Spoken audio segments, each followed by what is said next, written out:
오늘은 지금부터 21년 전에 그 세계무역센터가 공격을 받은 9/11 그 사태가 일어난 날입니다. 그 사태로 인해서 수천 명의 사람이 목숨을 잃었습니다. 그 거대한 빌딩이 이렇게 막 무너지고 사람들이 다 죽고 그러는 와중에 그곳을 죽음을 무릅쓰고 찾아 들어간 사람들이 있습니다. 소방관 340명이 그 불구덩이 속으로 인명을 구조하러 들어갔다가 순직했다고 합니다. 경찰관 72명도 그곳에서 순직했다고 합니다. 그들은 사명인이기 때문에 죽을 줄 알고 죽음을 각오하고 거기 들어갔던 것입니다. 또 그렇게 해서 구출받은 사람들도 있습니다. 사명인은 사명을 위해서 목숨을 걸어야 합니다. 결론적으로 여러분, 우리 그리스도인들은 하나님 앞에서 영원한 사명인들인 줄로 믿습니다. 우리는 어떤 사명을 받았는가? 여기 Matthew 28, 19, 20 마태복음 28장 19절 20절 하나님께서 예수 그리스도를 통해서 우리들에게 주신 The Great Commission, 위대한 위임, 위대한 사명입니다. 다 같이 암송하겠습니다. 그러므로 너희는 가서 모든 민족으로 제자를 삼아 아버지와 아들과 성령의 이름으로 침례를 주고 내가 너희에게 분부한 모든 것을 가르쳐 지키게 하라. 볼지어다 내가 세상 끝날까지 너희와 항상 함께 있느니라. 여러분, 예수 그리스도는 어제나 오늘이나 영원토록 동일하신 줄로 믿습니다. 볼지어다 내가 세상 끝날까지 너희와 항상 함께 있느니라. 과거형도 아니고 미래형도 아니고 현재형입니다. 하나님은 시대를 따라 초월해서 모든 인류의 현장에 언제나 함께 현재적으로 계신 줄로 믿습니다. 아멘. 예, 우리는 사명인들입니다. 지난 주일에 이어서 제가 동일한 본문을 가지고 말씀을 전합니다. 지난 주일에 우리는 이 본문 말씀을 통해서 그 자기 형 에서를 피해서 가다가 베델이란 곳, 한 곳에서 해가 진지라 거기서 머물며 돌베개하고 잠을 자던 야곱 얘기를 했습니다.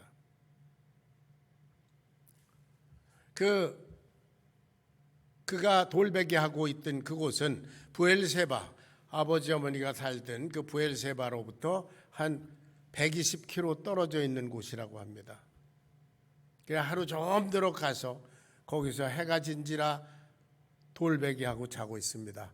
그는 혼자였습니다. 이것을 저는 절대 고독이라고 표현했습니다. 그때 그 당시의 야곱은 아무도 상관이 없습니다. 그는 그 밤을 혼자 지새야 되고 그때로부터 또 남은 인생도 스스로 개척해야 합니다. 야곱에게도 부모님이 있고 형이 있고 그리고 친구들이 있고 가진 것이 있고 많이 있었을 겁니다. 그러나 돌베개하고 자는 그 광야에 있는 야곱에게 그들은 아무 상관이 없습니다. 그는 다만 혼자입니다. 이것이 절대 고독입니다. 이것이 야곱의 실존이고 그리고 저와 여러분의 실존입니다. 우리가 가족이 있고 친구가 있고 성도가 있고 이것이 있고 저것이 있고 집이 있고 그런 것 같아도 우리가 문제를 만나는 그 순간 인류에게서 가장 숙명적인 문제, 죽음을 만나는 그 순간에 저와 여러분은 절대 고독 가운데 혼자 맞이해야 됩니다. 그것이 우리의 숙명이고 우리의 본질, 절대 고독이 우리들의 진짜 모습이고 실존입니다. 이런 절대 고독 가운데 있던 야곱에게 하나님께서 거기 계신 것을 꿈으로 보여주셨습니다. 창세기 28장 15절을 다 같이 읽어보겠습니다. 이건 암송 규절입니다. 다 같이 시작. 내가 너와 함께 있어 내가 어디로 가든지 너를 지키며 너를 이끌어 이 땅으로 돌아오게 할지라. 내가 내게 허락한 것을 다 이루기까지 너를 떠나지 아니하리라. 이런 말씀을 주셨어요. 예, 그 말씀을 잘 분석해 보세요. 내가 너와 함께 있겠다. 내가 어디로 가든지 너를 지켜주겠다. 그리고 가장 핵심적인 것은 내가 내게 허락한 것을 다 이루기까지 너를 떠나지 않겠다. 내가 내게 허락한 것, 하나님께서 야곱의 인생에 허락하신 것이 있습니다. 야곱의 인생을 통해서 하나님께서 이루시고자 하는 하나님의 계획이 있습니다. 그것을 이루어드리는 것이 야곱의 사명입니다. 자, 그것은 무엇일까요? 13장, 28장, 13절에 나타나 있습니다. 13절, 14절을 읽겠습니다. 다 같이 28장 13절 14절 시작. 또 본즉 여호와께서 그 위에 서서 이르시되 나는 여호와니 너의 조부 아브라함의 하나님이요 이삭의 하나님이라. 내가 누워있는 땅을 너 자손에게 주리니 네 자손이 땅에 티끌같이 되어 내가 서쪽과 동쪽과 북쪽과 남쪽으로 퍼져나갈지며 땅의 모든 족속이 너와 네 자손으로 말미암아 복을 얻으리라. 이것이 하나님께서 야곱의 인생을 통해서 이루시고자 하시는 하나님의 뜻입니다. 이것은 창세기 12장 1절부터 3절까지 아브라함에게 약속하신 내용입니다. 창세기 12장 3절에 보면 땅의 모든 족속이 아브라함 너를로 말미암아 복을 얻을 것이다. 그렇게 약속하셨습니다. 그 사명은 이삭을 통해서 야곱에게까지 이렇게 내려와 있는 중입니다. 하나님께서 주시고자 하시는 복은 무엇입니까? 하나님께서 아브라함을 통해서 땅의 모든 족속에게 보편적으로 주시고자 하시는 복이 무엇입니까? 뭐라 그랬죠? 예, 다 같이 구원입니다. 이 복이 문제입니다. 우리는 이 복을 내가 원하는 것, 내가 가지고 싶은 것, 그것을 다 얻는 것을 복이라고 생각합니다. 그런데 하나님께서 내게 주시고자 하시는 복은 내가 원하는 것과 다릅니다. 하나님은 내가 이 세상에서 모든 것을 다 얻고 그리고 영원히 지옥 가기는 것보다 이 세상에서 아무것도 얻지 못한다 할지라도 영원히 하나님의 자녀로 하나님 나라로 구원받는 것을 하나님은 원하십니다. 할렐루야. 예. 그래서 내가 내게 허락하신 한 것, 그것이 무엇입니까? 땅의 모든 족속이 야곱으로 말미암아 구원을 얻는 것, 그것이 하나님이 계획하신 일입니다. 그래서 야곱이 꿈에서 깨어나서 하나님이 과연 여기 계시는데 내가 알지 못했구나. 이것이요 다른 것이 아니라 하나님의 집이요 하늘의 문이로다. 하나님이 과연 여기 계셨구나. 그걸 깨달았어요. 그리고 자기가 베개하였던 돌을 취해서 거기다 기름을 붓고 베델이다, 하나님의 집이다, 이렇게 이름을 붙였습니다. 하나님이 자기와 함께 계신 것, 하나님과 우리와 함께 계시다. 히브리 말로 뭐라 그러죠? 예, 임마누엘. 다 같이 임마누엘. 예, 야곱은 이때 임마누엘 하나님, 하나님이 나와 함께 계시구나, 그것을 깨달았어요. 자, 그리고 뭐라고 얘기합니까? 오늘 본문에 있는 대로 하나님께서 말씀하신 대로 나와 함께 계셔서 내가 가는 곳마다 동행하시고 먹을 것을 주고 입을 것을 주시고 그리고 또 나를 이끌어 다시 아버지 집에 돌아오게 하신다면 하나님이 진짜 내 하나님이 되실 겁니다. 하나님은 그런 정도 자격이 있습니다. 뭐 이런 소리 아니에요? 그리고 내가 얻은 모든 것에서 11조를 하나님께 드리겠습니다. 그리고 이 돌을 세운 이곳이 하나님의 집이 될 겁니다. 뭐 이런 약속을 합니다. 하나님과 굳게 약속을 하고, 쉽게 말해서 하나님께서 나와 동의하시면 내가 하나님 사람이 되겠습니다. 그런 얘기 아닙니까? 그런데 그때로부터 이 사람은 바단 아람, 자기 외삼촌네 집에 가서 20년 동안 뭐 했습니까? 레아와 라헬이라는 그 부인 라헬을 얻기 위해서 14년 동안 일했습니다.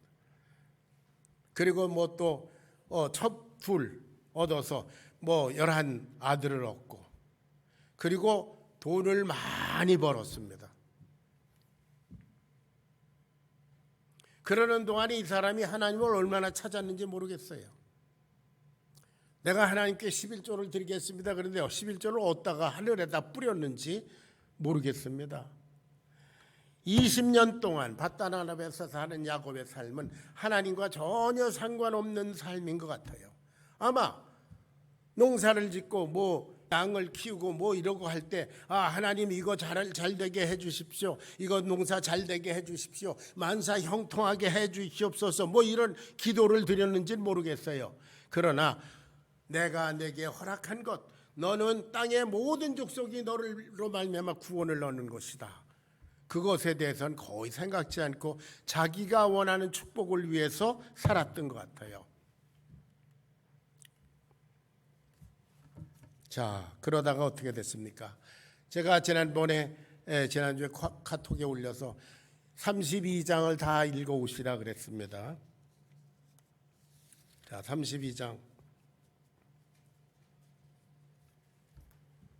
야곱이 이제 거기서 돈을 많이 벌어서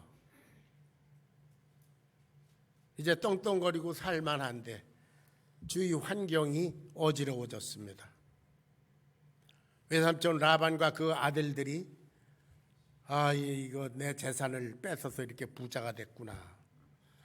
동서고금을 막론하고 누가 옆에 크게 부자가 되는 사람이 있으면 시기하게 마련이죠. 그래서 이 사람은 괴로운 선택을 해야 됐습니다. 환경이 어지럽혀졌습니다. 이것은 재수가 없어서가 아니라 하나님께서 사명인으로 세운 이 사람이 사명을 떠나서 그저 생활인으로 전락해버리니까 하나님께서 그 환경을 흔드십니다. 그래서 그를 거기서 내보낸 거예요. 하나님이 창세기 15장 28장 15절에서 말씀하지 않았습니까? 내가 너와 함께 있어 내가 어디로 가든지 너를 지키며 너를 이끌어 이 땅으로 다시 돌아오게 하겠다 그랬습니다. 이 사람은 그 베델 그쪽으로 다시 돌아갈 생각을 안 하고 있습니다. 하나님께서 그 환경을 흔드셔서 할 수 없이 나오게 했습니다. 하나님의 섭리를 이루시기 위해서. 여러분, 애굽에서 종노릇하던 이스라엘 백성들 400년이나 된 거기에서 여러분 모세라는 사람이 갑자기 나타나더니 하나님께서 당신들 여기서 나와서 저 본 적도 없는 가나안 땅으로 가라 그러신다. 그럴 때 이 사람들이 아멘 그러고 쫓아나오겠어요? 하나님께서 바로를 통해서 막 못살게 굴어서 할 수 없이 나오게 됐습니다. 환경을 흔드시는 하나님. 저와 여러분이 바로 신앙생활을 하지 아니하고 하나님과 그의 깊은 관계에 있지 아니하고 생활인으로 전락해서 나름대로 살 때 하나님은 우리를 환경을 흔드실 것입니다. 그래서 우리를 깨우실 것입니다. 그때 하나님께 순종하시는 지혜로운 여러분 되시기를 축원합니다. 환경이 흔들렸어요. 그래서 이 사람은 야반도주했어요. 여기 있다가 죽게 생겼으니까 자녀들과 모든 재산을 다 가지고 밤에 도망쳐 나왔습니다. 자, 야곱의 딜레마를 잠깐 보겠습니다. 야곱의 형편. 동영상 있죠? 야곱의 딜레마. 야곱의 딜레마. 이 영어로 되어 있어서 죄송합니다. 제가 에티오피아에서 창세기 강의할 때 쓰던 겁니다. 자, 뒤에 라반이 있고요. 야곱은 이제 도망쳐서 다 나오는데 앞에 20년 동안 원수이던 에서가 혼자 오는 것도 아니고 400명을 데리고 시시각각으로 달려온다는 겁니다. 이제 뒤로 돌아갈 수도 없습니다. 라반하고 서로 오고 가지 않기로 약속했기 때문에요. 넘어오는 자는 죽이기로 하자 이렇게 약속했습니다. 그래서 이 돌무더기가 있습니다. 넘어갈 수가 없습니다. 앞에서는 에서가 달려옵니다. 그래서 선물 꾸러미를 하나 둘 셋 이렇게 해놓고 왜 재산은 그렇게 많은지 할 수 없이 재산을 둘로 나눕니다. 한 떼를 치면 다른 떼는 건지자. 그리고 자기 부인과 자녀들 다 강 건너로 건네놓습니다. 창세기 32장 22절 23절을 같이 읽습니다. 다 같이 시작. 밤에 일어나 두 아내 두 여종과 인도하여 야복나루를 건널세 그들을 인도하여 시내를 건너가게 하며 그의 소유도 건너가게 하고 23절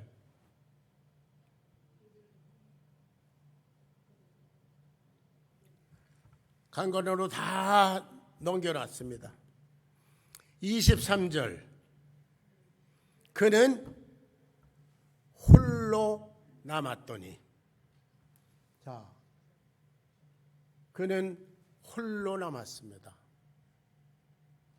자기가 14년 동안 노력해서 얻은 자기 부인 뭐 이런 거 다 거추장스럽습니다. 부담스럽습니다. 지금 400명을 이끌고는 에서한테 죽을 거를 생각하니까 모든 것이 부담스럽습니다. 자식도 뭐고 다 건너버렸습니다. 그 많은 재산 다 건너버렸습니다. 강 건너로 다 갖다 놓고 이 사람 강 이쪽에 홀로 남았다 그랬어요. 여러분 20년 전에 돌베개 하면서 홀로 절대 고독 가운데 있던 이 사람은 20년 후에 다시 홀로 절대 고독 가운데 버려진 듯합니다. 하나님은 이런 분입니다. 하나님은 절대 손해 보시는 분이 아니십니다. 그 절대 고독 가운데서 그는 천사로 찾아오신 하나님과 씨름을 합니다. 그리고 그의 이름을 너는 이제 야곱이라 하지 않고 이스라엘이라 하라. 사람하고 쌈질하고 사람하고 딜하던 그런 인생을 청산하고 이스라엘 하나님과 겨루어 이김 그런 뜻이라고 하잖아요. 너는 이제 하나님과 딜하는 하나님의 뜻을 이루어드리는 그런 사람이 되라. 그래서 이스라엘 이름을 바꿔주십니다. 할렐루야. 하나님은 약속하신 대로 내가 어디로 가든지 너를 지키며 여기서도 지켜주시고 동행하셨습니다. 20년 전에 베델의 형편과 지금 20년 후에 야복강에 홀로 있는 이 형편은 똑같습니다. 도루 제자리로 갔습니다. 그동안 20년의 삶은 무효였습니다. 요한복음 15장 5절에서 얘기합니다. 나는 포도나무여 너희는 가지니 저가 내 안에 내가 저 안에 있으면 이 사람은 많은 열매를 맺거니와 나를 떠나서는 너희가 아무것도 할 수 없다. 나를 떠나서 하는 모든 일은 다 무효다. 믿습니까? 아멘. 제가 지금 잘 안 들려서 여러분이 안 왜 화답하는지 모르겠어요. 아멘 하시는 분은 오른손 들어주세요. 아멘. 예, 이제 신호로 서로 연락하기로 하십시다. 예. 저는 야곱의 이 경험을 몸으로 경험했습니다. 제가 몇 번 성경 공부나 이런 기회를 통해서 간증을 한 적이 있지만 1972년 제가 28살 되던 해 8월 여름 장마 억수같이 쏟아지는 그 속에서 저는 홀로 죽음을 생각하면서 고통하고 있었습니다. 그때 뼛속까지 스며든 그 고독함, 외로움 때문에 내 부모나 뭐 형제나 뭐 친구나 뭐 아무도 나와 상관없고 그때 그 순간에 나는 혼자였었다. 그 고독이 너무 슬퍼서 소리내서 몇 시간을 그 피 속에서 통곡을 했습니다. 나는 혼자였습니다. 그러다가 바로 그해 10월 30일에 처음으로 성경 공부를 했습니다. 대학생 성경 읽기 회라는 곳에서 창세기를 공부하면서 아브라함을 공부하다가 그렇다. 내가 아브라함과 같이 복의 근원이 돼야 되겠구나. 나같이 하나님 모르고 이렇게 세상에서 사는 인생들을 하나님께로 인도하는 복의 근원이 돼야 되겠구나. 그래서 내 스스로 이름을 아브라함으로 짓고 그리고 그때부터 참 열심히 신앙생활을 했어요. 성경 공부하고 뭐 기도하고 만나는 사람마다 창세기 공부하자고 그러고 그러다 1974년 그 후로 2년 후에 미국에 이민을 왔습니다. 물론 그때 당시에 우리는 빈손으로 이민 왔습니다. 그래서 당장 호구제 책이 문제가 되기 때문에 이민 온 지 사흘째부터 가서 막노동으로부터 시작을 했어요.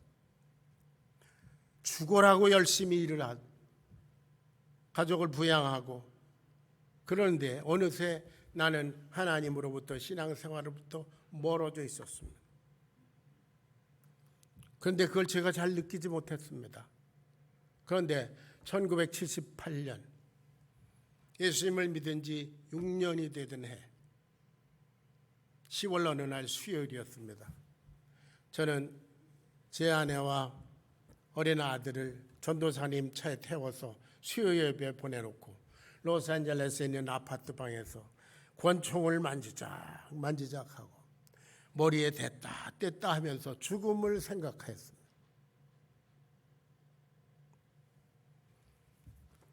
절대 고독 가운데 나를 만나주셨던 주님이 내가 6년 동안 주님을 떠나 있으니까 나를 바로 그 자리에 다시 갖다 놓으셨어요.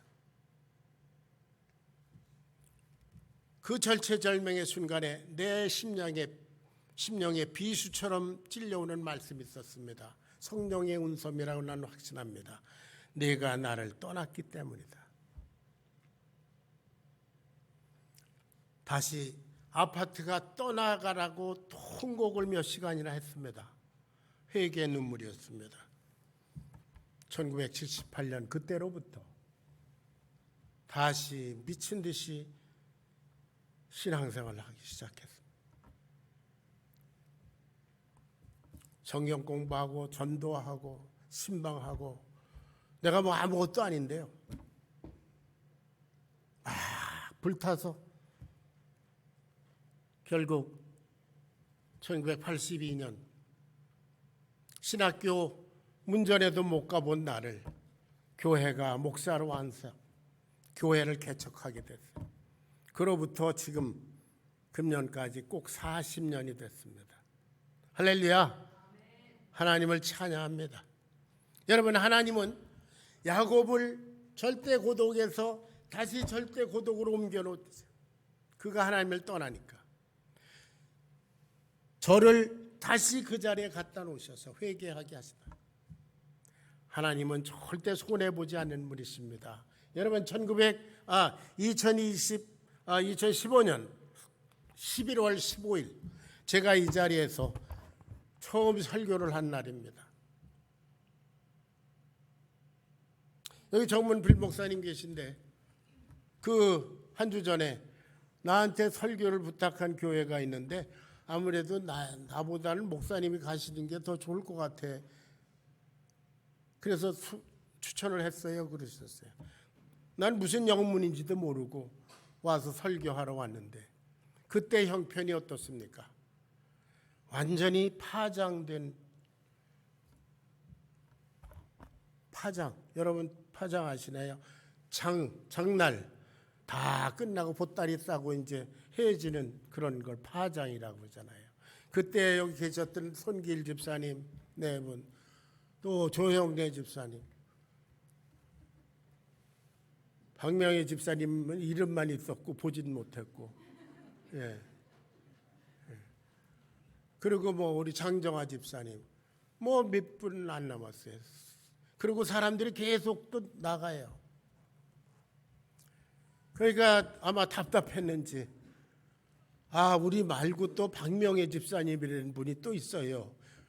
그럴 정도로 한 사람 한 사람이 귀했었습니다. 그런데 교회는 문을 닫을 지경에 있었습니다. 그러나 우리 기도하고 한번 도전해 보십시다. 그래서 2016년 1월에 제가 담임 목사가 되지 않았습니까? 그래서 지금까지 왔습니다. 할렐루야. 여러분, 그러나 우리 교회가 본래 하나님이 기대하시는, 내가 아리조나 지구촌 침례교회를 통해서 이루고자 하시는 것, 내가 내게 허락한 사명, 이것을 떠나면 우리는 다시 그 자리로 갈 줄로 믿으시기 바랍니다. 아멘. 우리의 사명은 무엇입니까? 땅의 모든 족속이 저와 여러분을 통해서, 우리 교회를 통해서 복을 얻는 것, 영원한 구원을 얻는 것, 그것입니다. 그 위대한 사명, 그것을 우리 교회가 잊어버리면 우리 교회는 도로 그 자리로 갈 거예요. 여러분 기억해 두시기 바랍니다. 자, 야복강변에서 혼자 고통하던 그에게 하나님이 나타나셔서 그로 하여금, 야, 이제 너 베델로 올라가라. 거기가 내 자리야. 너 하나님의 집으로 가라. 거기가 내 자리야. 그러면서 이 사람은 그때 벌어놨던 거 다 가지고 갔을 겁니다. 아직도 부자였습니다. 그런데 어떻습니까? 가나안 땅에 기근이 들어서 다 굶어 죽게 됐습니다. 아마 양과 소와 염소도 다 목말라 비틀어 죽었을 거예요. 굶어 죽었을 거예요. 사람도 죽게 생겼습니다. 그러니까 자기가 모아놨던 재산 아무 의미가 없습니다. 그는 다시 맨손으로 애굽으로 아들 요셉을 찾아 떠나가지 않습니까? 여러분, 이것이 인간의 실존입니다. 여러분이 가지고 있는 것이 무엇입니까? 누리고 있는 것이 무엇입니까? 그거 다 일장춘몽, 잠시 있다가 없어질 겁니다. 절체절명의 문제가 닥칠 때 그 순간에 여러분 아무것도 없는 빈손인 것을 믿으시기 바랍니다. 그때 거기에 예수님께서 계시냐 안 계시냐, 그것이 문제예요. 다시 빈손으로 애굽으로 갑니다. 그래서 바로 앞에 서서 자기 인생을 이렇게 고백합니다. 창세기 47장 8절 9절 읽어보겠습니다.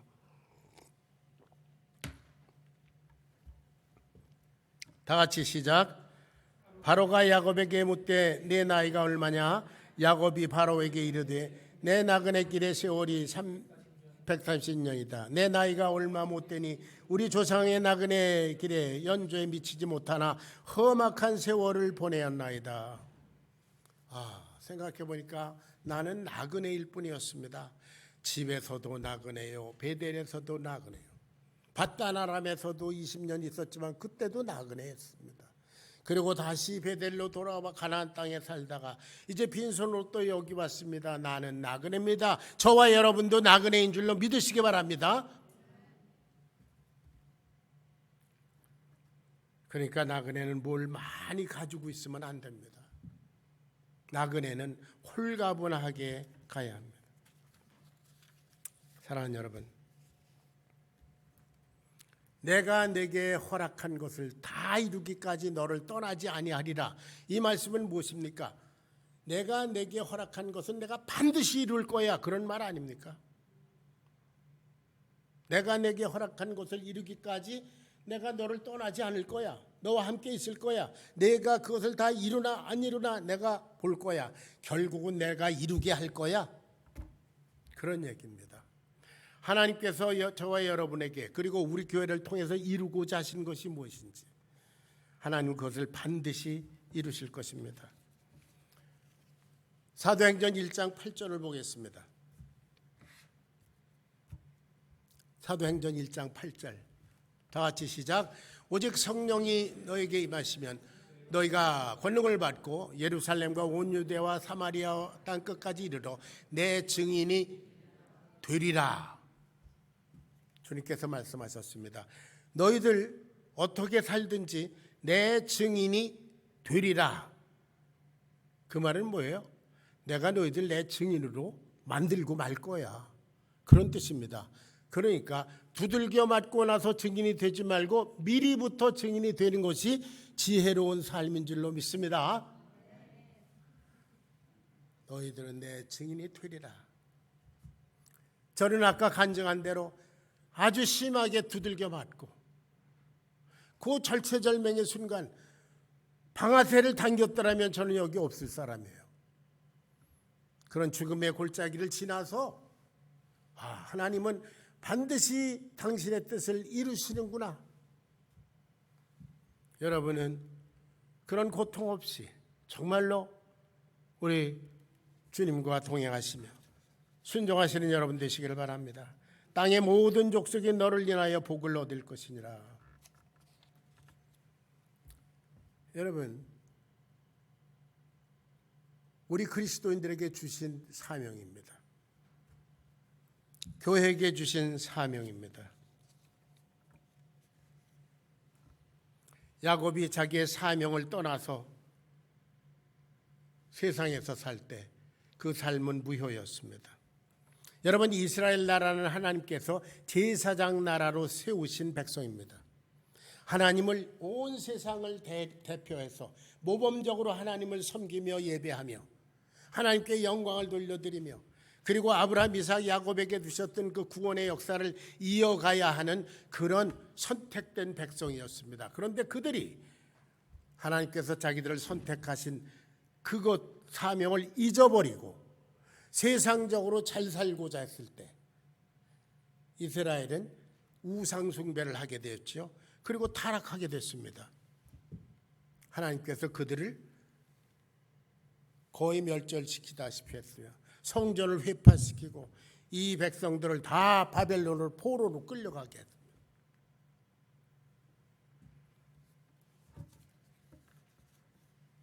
오늘날 현대 교회는 어떻습니까? 오늘 현대 교회는 야곱과 이스라엘 나라가 사명을 잃어버리고 추락했던 것처럼 그렇게 추락하고 있는 것은 아닌지 우리 깊이 생각해 봐야 합니다. 몇 주 전에도 제가 영국 교회 얘기를 했는데요. 영국 교회는 어떻습니까? 전 세계 선교를 책임지던 그런 교회입니다. 윌리엄 캐리 그 유명한 선교사를 인도로 보냈던 또 핫슨 테일러를 중국으로 보냈던 그런 위대한 선교 대국이었습니다. 지금은 기독교의 존립 자체가 위태로운 지경으로 전락해버렸습니다. 왜? 그들이 사명을 잃어버렸기 때문에요. 풍요를 누리느라고 하나님께서 그들에게 허락하신 것, 기대하시는 것을 잊어버렸기 때문에, 안 했기 때문에 그렇습니다. 우리 미국 교회는 어떻습니까? 일찍이 18세기 초에 아도니람 자슨을 저 버마로 파송하던 그런 미국입니다. 전 세계 선교를 책임지던 교회입니다. 지금 미국 교회는 내리막길을 걷고 있지 않습니까? 무엇 때문입니까? 이 풍요로운 여기에서 그저 여기에서 만년 살 것처럼 하나님께서 주신 사명을 잃어버려요. 그러니까 교회는 쇠퇴하게 마련입니다. 그런 교회는 하나님께서 필요가 없으시기 때문입니다. 한국 교회는 어떻습니까? 역시 사양길이지 않습니까? 더군다나 팬데믹을 지나면서 굉장히 많이 줄었다는 거지 않습니까? 최소한도 25%의 교인이 떠나갔다는 겁니다. 그리고 그 큰 메가처치를 비롯해서 통계에 의하면 한국에 400개 이상의 교회가 다 아들에게 세습을 했다는 거잖아요. 왜 세습을 할까요? 말은 영적인 일관성을 유지하기 위해서 뭐 어쩌고 그러는데요. 그 세습을 하는 그 모양을 보면 권모술수와 꼼수와 탈법과 속임수와 이런 것들이 세상 사람들 뺨치게 그렇게 하는 방법론을 보니까 영적인 일관성 운운하는 것은 그건 다 거짓말이에요. 돈 때문에, 건물 때문에, 재산 때문에. 그러다 보니까 한국 교회는 쇠퇴하고 있는 중입니다. 오늘 저와 여러분 어떻습니까? 여러분은 각자 잡이 있고 비즈니스가 있고 여러분이 이 세상을 살아나간 방법들이 있습니다. 그것은 그야말로 방법 자체입니다. 이 세상 일시적으로 여러분들이 저와 여러분이 가질 삶의 수단일 뿐입니다. 목적은 무엇인가? 그러므로 너희는 가서 모든 민족으로 제자를 삼아 땅의 모든 족속이 너와 이 교회를 통해서 구원을 얻게 하는 것, 그것이 하나님께서 우리에게 허락하신 것인 줄로 믿으시기 바랍니다. 거기에 우리는 올인해야 합니다. 이 시대에 많은 사람들이 착각하는 것이 교회 예배드리고 뭐 시간 내서 시간 쪼개서 봉사하고 또 그렇게 참여하고 이게 신앙생활인 줄 압니다. 아닙니다. 신앙생활은 하나님께서 저와 여러분에게 주신 사명을 위해서 목숨을 거는 겁니다. 사도행전 1장 8절 아까 읽었습니다. 오직 너희가 성령이 임하시면 너희가 권능을 받고 예루살렘과 온 유대와 사마리아와 땅 끝까지 이르러 내 증인이 되리라. 내가 그렇게 만들겠다. 내가 내게 허락한 것을 다 이루기까지 너를 떠나지 아니하리라. 우리에게 말씀하십니다. 너희들은 내 증인이 되라. 모든 족속으로 제자를 삼으라. 교회건 개인이건 그 일에 올인해라. 여러분은 예수님의 제자입니다. 주님께서 명령하신 이 대사명에 여러분의 인생을 거시기를 축원합니다. 그것이 영원한 살 길이요 우리가 가야 할 길입니다. 형식적으로 예배에 참여하고 뭐 조금 일하고 헌금 좀 드리고 뭐 이렇게 하는 거, 그거는 신앙생활이 아닙니다. 우리는 주님께서 우리 때께 두신 뜻에 목숨을 걸어야 하는 사명인인 줄로 믿습니다. 기도하겠습니다. 고마우신 주님, 저희들을 불러 하나님 앞에 세우신 그런 하나님의 놀라운 섭리를 찬양합니다. 저희들이 지금 추구하고 소원하는 것이 무엇인지 정직하게 점검해보고 하나님께서 저와 우리 교회를 통해서 그리고 우리 믿음의 가정을 통해서 이루고자 하시는 하나님의 뜻을 받들어 거기에 우리의 인생을 걸 수 있도록 축복하여 주시옵소서. 감사합니다. 주님, 예수님의 귀하신 이름 받들어 간절히 기도하옵나이다. 아멘.